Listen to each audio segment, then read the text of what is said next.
अम्बेडकर अम्बेडकर अम्बेडकर अम्बेडकर। आज पूरे प्रदेश में हम लोग ज्ञापन का काम कर रहे हैं। भारत के गृह मंत्री को ऐसा बात नहीं बोलना चाहिए और भारत के गृह मंत्री का ऐसा बात बोलने से मालूम होता है कि वो जाहिल है, अनपढ़ है और उनको तत्काल पद से इस्तीफा दे देना चाहिए। डिस्क्लेमर, चैनल पर प्रसारित व्यक्ति के दावे एवं वक्तव्य व्यक्ति के अपने विचार हैं। व्यक्ति द्वारा दिए गए वक्तव्य एवं दावों की पुष्टि news agency A2Z state news YouTube channel नहीं करता। चैनल पर भारतीय संविधान के साथ साथ यूट्यूब के नियमों का पालन किया जाता है। चैनल निष्पक्ष रूप से संविधान के दायरे में रहकर हर किसी को अपनी बात को रखने का पूरा अधिकार प्रदान करता है। सावधान रहें, समझदार बने।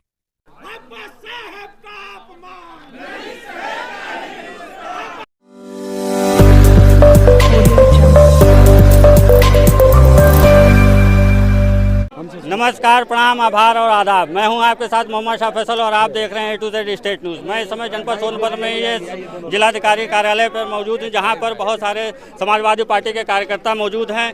कुछ ही दिन पहले भारत के गृह मंत्री अमित शाह की एक टिप्पणी को लेकर यहां पर प्रदर्शन किया गया है। उसको लेकर हम जानेंगे यहाँ के नेताओं से। जो बाबा साहब अम्बेडकर पर गृह मंत्री अमित शाह का जो बयान आया उस पर क्या कहना चाहेंगे, बताएँ।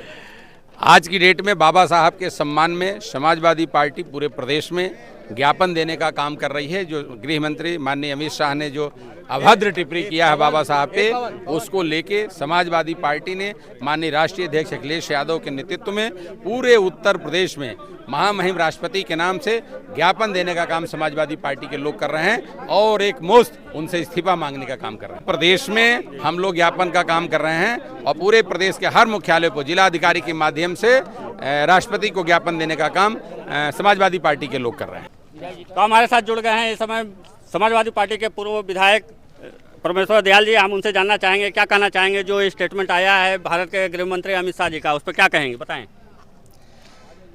देखिए, जो भारत के गृह मंत्री माननीय अमित शाह जी का बयान जो आया है बाबा साहब के संबंध में, वो इनकी मानसिकता झलकती है कि आरएसएस क्या है और ये अंदर से जो सोच है ये बयां किए हैं।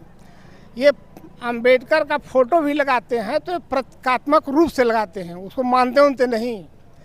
और इनका जो सोच है, इनकी जो विचारधारा है, अंबेडकर साहब की जो विचारधारा है वो समता की है, करुणा मैत्री की है। और इनकी विचारधारा जो है, जो आरएसएस है, जो बीजेपी है, इनकी विचारधारा जो है असमानता पर है। इनकी व्यवस्था सीढ़ीनुमा है, क्रमिक असमानता पर। जब संविधान की रचना हो रही थी और संविधान सभा में जब संविधान बन रहा था, बाबा साहब जब संविधान बना रहे थे, उस समय भी इन लोगों ने बहुत घोर विरोध किया था।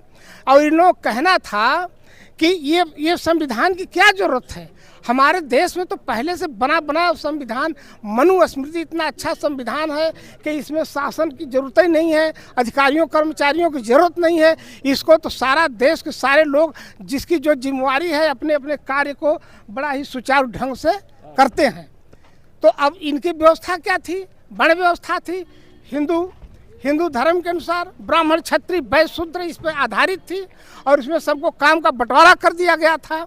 कौन क्या करेगा, ये उसी व्यवस्था को चाहते हैं। लेकिन जब बाबा साहब डॉक्टर भीमराव अम्बेडकर जी ने जो संविधान दिया हम लोगों को, वो संविधान समता मूलक है। इस देश के रहने वाले लोग चाहे किसी जाति धर्म के लोग हों, किसी के हो, उनका जात धर्म कुछ भी हो, उनका लिंग कुछ भी हो, लेकिन सबको समानता का अधिकार दे दिया। One man one vote one value, कि सबको बराबरी का दर्जा दे दिया कि इस देश का नागरिक जो है वो चाहे किसी जात धर्म का रहने वाला हो, वो भारत का सबसे सर्वोच्च पद जो राष्ट्रपति का पद है उसमें भी आरूढ़ हो सकता है, प्रधानमंत्री हो सकता है, लोकसभा का स्पीकर बन सकता है, सारे पदों पर बन सकता है। और उसी की देन, संविधान की देन है कि ये लोग मजबूरी में वोट लेने के लिए इस देश के जो सर्वोच्च पद हैं उस पर जो है अनुसूचित जनजाति के, अनुसूचित जाति के लोगों को आरूढ़ किया राष्ट्रपति के पद पे। लेकिन ये संविधान का अधिकार था कि संविधान के अधिकार के अनुसार उन्हें राष्ट्रपति तो बनाया गया, लेकिन इनका जो व्यवस्था, आंतरिक व्यवस्था है, जो धार्मिक व्यवस्था है, उस धार्मिक व्यवस्था के अंतर्गत उस अनुसूचित जाति और अनुसूचित जनजाति के जो माननीय राष्ट्रपति थे महामहिम, उनको मंदिर के अंदर ये लोग घुसने नहीं दिए।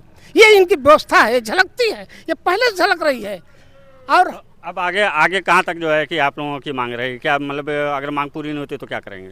राष्ट्रीय अध्यक्ष हैं, हमारे नेता हैं, पूर्व मुख्यमंत्री और वर्तमान सांसद समाजवादी पार्टी के जो राष्ट्रीय अध्यक्ष हैं माननीय अखिलेश जी, उनका जैसा उनके निर्देशन में ही कार्यक्रम हुआ है पूरे प्रदेश में, और उनका जैसा निर्देश आएगा हम लोग धरना प्रदर्शन अनशन, अगर उनका आदेश हो जाएगा कि सड़क पे उतरना है तो समाजवादी पार्टी कार्यकर्ता सड़क पे उतरेंगे और विरोध करेंगे, उसमें हम लोग पीछे नहीं रहेंगे। बात चाहेंगे अभी भारत की पार्लियामेंट में माननीय भारत के गृह मंत्री जी ने जो बाबा साहब डॉक्टर भीमराव अम्बेडकर के विषय में जिस तरीके से उन्होंने बात किया, बाबा साहब का अपमान झलकता है उनके बातों से।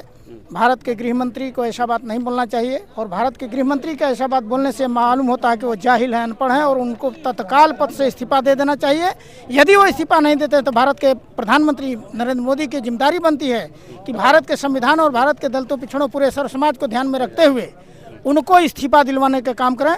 यह इस आंदोलन के तहत समाजवादी बाबा साहब अम्बेडकर वाहिनी का मैं गृह मंत्री जो अमित शाह जी ने जो संविधान और बाबा साहब कहा, वो कहे हैं कि क्या बाबा साहब और संविधान रटते हो, अगर भगवान के नाम लोगे तो 7 पुश्त तर जाओगे। मैं ये कहना चाहता हूँ कि इस देश में कोई देवी देवता ने कुछ हम लोगों को अधिकार नहीं दिया है। अगर कोई अधिकार दिया है तो बाबा साहब अम्बेडकर ने अधिकार दिया है, और कोई यहाँ जो है देवी देवता कोई हमको अधिकार नहीं दिया। और बाबा साहब ने रोटी कपड़ा मकान और हिंदुस्तान में रहने का अधिकार दिया, और रानी का पेट का उन्होंने ऑपरेशन कर दिया, और अब रानी के पेट से राजा पैदा नहीं होते, अब राजा जो है जब से सत्ता में आई है तब से लगातार भारत के संविधान पे और दलितों पिछड़ों अनुसूचित जाति अनुसूचित जनजाति के हक अधिकार पे उनके संविधान पे लगातार हमला कर रही है। भारतीय जनता पार्टी की नीति और नियति दोनों विपरीत दिशा में चलती है। हम लोग भोजपुरी में एक कहावत कहते हैं, अक्सर गांव में सुना जाता है कि जो बहुत ठग होता है उसके लिए बोला जाता है कि मुख में राम बगल में छुरी। वही हाल इस वक्त भारतीय जनता पार्टी का है। ये कहती कुछ और है, बाबा साहब के बनाए हुए संविधान को लगातार नुकसान पहुंचाने का काम कर रही है, और अब तो इनकी जुबान से भी इनकी सच्चाई जो दिल में है सामने आने लगी है।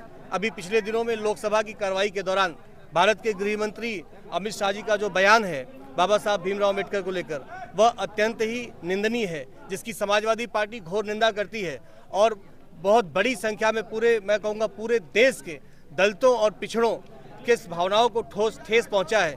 इसलिए बाबा साहब भीमराव अम्बेडकर के सम्मान में आज समाजवादी पार्टी मैदान में है, और उत्तर प्रदेश के हर जनपद में हम लोग जिलाधिकारी के माध्यम से ज्ञापन सौंप रहे हैं। अमित शाह ने जो असंतुलित बयान दिया है सदन के अंदर, उसके विरोध में हम लोग आज अपने जनपद न्यायालय पर हम लोग उपस्थित हैं।